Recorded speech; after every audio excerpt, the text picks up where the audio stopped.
जय गुरु जी। गुरु जी का ग्रंथ दिव्य ज्योति अध्याय 4 उनके आशीर्वाद का पुनरावलोकन।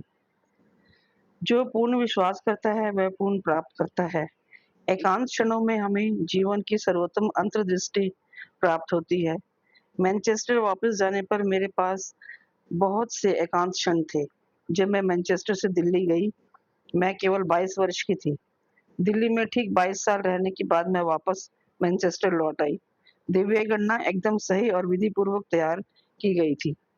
मैं इतने सालों के बाद मैनचेस्टर में क्या कर रही हूँ? मेरा कोई दोस्त नहीं है और यहाँ पर कोई संगत भी नहीं है। तो मेरा यहाँ आने का क्या असली उद्देश्य है? यह सवाल मेरे दिमाग पर लगातार दौड़ रहे थे। गुरुजी का स्वरूप मेरे बेड के साइड साइड में आराम से रखा था। जब भी मैं उसे देखती या याचना करती, गुरुजी आगे का क्या प्लान है? गुरुजी ने एक बार बहुत सादगी से कहा था कि मुझे अपने जन्म स्थान पर लौट जाना चाहिए। उन्होंने समय के बारे में कुछ नहीं बताया था, लेकिन मैं इस विचार से घबरा गई थी। बिल्कुल नहीं गुरुजी, मेरी तुरंत प्रतिक्रिया थी। लेकिन गुरुजी निश्चित रूप से इससे बेहतर जानते थे। उनके ऐसा कहने के सिर्फ 3 साल बाद मैं मैनचेस्टर वापस आ गई, एक बुरी परिवार को जन्म देने। जय गुरु जी। ये शब्द विदेशी धरती पर पहले विदेशी लगे। मैं बहुत उदासीन थी और तब मैंने दिल्ली पर अपनी भावनाओं को लिखने का फैसला किया। उस समय ब्रिटेन में वापस शिफ्ट करने का कारण मुख्य अपनी माँ की देखभाल करना था। उन्हें फेफड़ों की फाइब्रोसिस का निदान किया गया था और क्योंकि मेरी दोनों बेटियां अमेरिका में पढ़ रही थी, मैं अपने जीवन की नई शुरुआत करने के लिए और उनकी ज़रूरत के समय माँ के साथ रहने के लिए गई। लेकिन अंग्रेजी धरती पर कदम रखते ही मुझे बहुत परायापन लगा और लगा कि मैं उजड़ गई। हालांकि विश्वास के दायरे में धैर्य और दृढ़ता की खुशी की कुंजी है। गुरुजी ने यहाँ आने का आदेश दिया था, इसलिए मुझे भरोसा था कि इसका अर्थ होना चाहिए।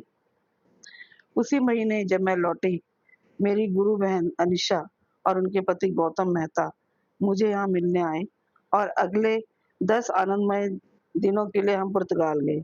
एक शहर से दूसरे शहर में ड्राइविंग की, क्योंकि मैंने अधिकांश रास्तों में खुद ड्राइविंग की। मैंने अपनी कुछ निराधार आकांक्षाओं पर विजय प्राप्त की और खुद पे भरोसा और अधिक विकसित किया। पूरे प्रवास के दौरान हमने महसूस किया कि गुरुजी की ऊर्जा हमारे साथ थी। हम सब एक-दूसरे के साथ पूरे तालमेल में थे और उनकी कृपा से यह यात्रा बहुत सुखद थी। वापस लौटने के बाद मेरा छोटा भाई संजय बीमार हो गया और लंबे समय तक हॉस्पिटल में रहा।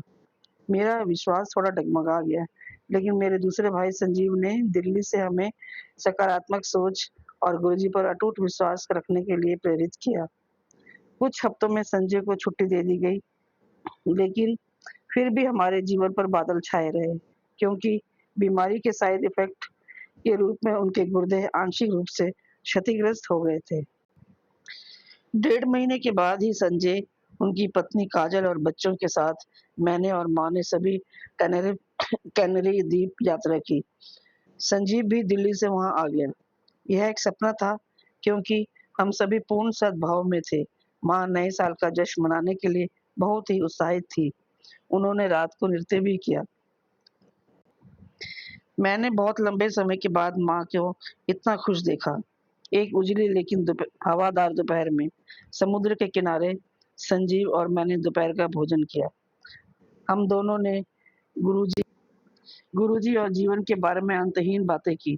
वास्तव में उन पलों में हमारे दिल और दिमाग केवल गुरुजी की यादों में डूबे हुए थे, जब पानी की लहरों से हमारी आत्मा को सुकून मिल रहा था।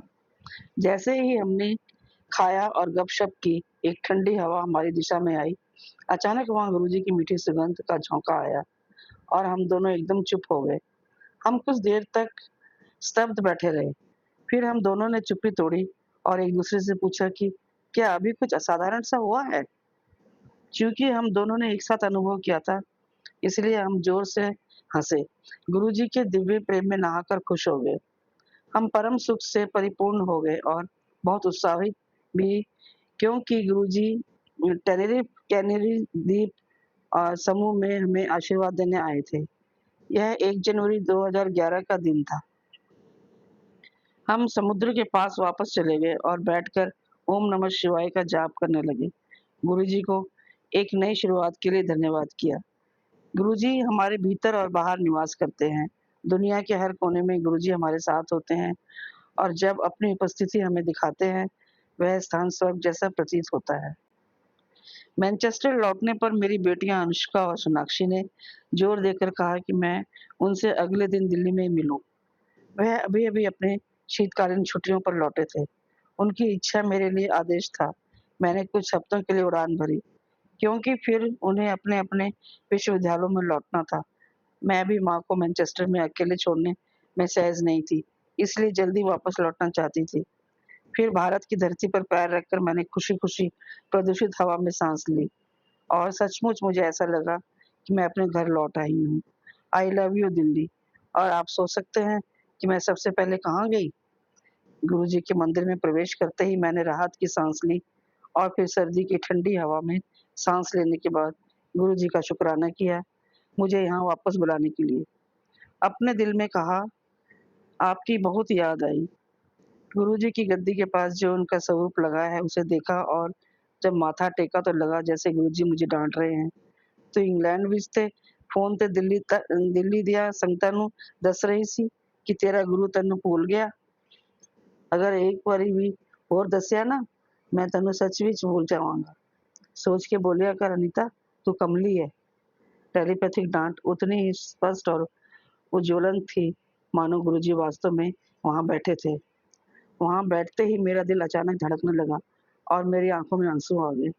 वास्तव में मैं ये शब्द दोहराने जा रही थी और यह एक तरह से मेरी आदत बन गई थी। मेरे विचार नकारात्मक हो गए थे। हमें आमतौर पर इस बात का अंदाज़ा भी नहीं होता कि लंबे समय में हमारे लिए क्या फ़ायदेमंद है। मेरे जीवन में वे नाटकीय बदलाव ने मुझे भटका दिया था।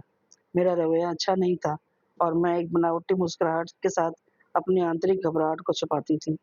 यह यात्रा नए स्क नए संकल्पों और ईश्वरीय कृपा से भरी हुई थी। गुरुजी का आशीर्वाद बहुत स्पष्ट था।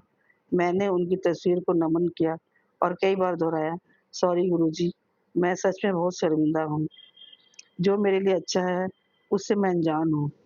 अब से मैं आपके नियमों पर प्रश्न चिन्ह नहीं लगाऊँगी और जो मार्ग आपने मेरे लिए चुना है, मैं उस पर खुशी-खुशी चलूँगी।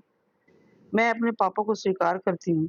मैं मानती हूँ कि मैं निराशावादी हूँ, जो अंधेरे में है और आप मुझे उजाले की ओर धकेल रहे हो, जो मुझ पर स्पष्ट रूप से चमक रहा है। कृपया अपने इस मूर्ख बच्चे को क्षमा करें। आपका हर उस चीज़ के लिए शुक्राना है, जो हमें अच्छी लगती है और हर उस चीज़ के लिए भी जो अच्छी नहीं लगती। लेकिन मैं आशावादी हूँ कि अंत में सब अच्छा ही होगा। जैसे ही मैं आज्ञा लेने के लिए झुकी, मुझे ऐसा लगा जैसे गुरुजी ने कहा है, जा ऐश कर और शिकायत ना किया कर। गुरुजी का शब्द जा हर रोज़ बहुत बड़ा आशीर्वाद था। मुझे हर रोज़ तीनों समय भोजन के लिए बाहर आमंत्रित किया गया था। मैंने जीवन में हर तरफ से कभी भी ऐसा गहरा और उमड़ता हुआ प्यार महसूस नहीं किया था। हर साँस में गुरुजी की मेहर महसूस हो रही थी। दिल्ली से लौटने के बाद मेरे आंतरिक विवाद तुरंत भंग हो गए और जनवरी के अंत में मैनचेस्टर में पहला सत्संग हुआ। जय गुरु जी।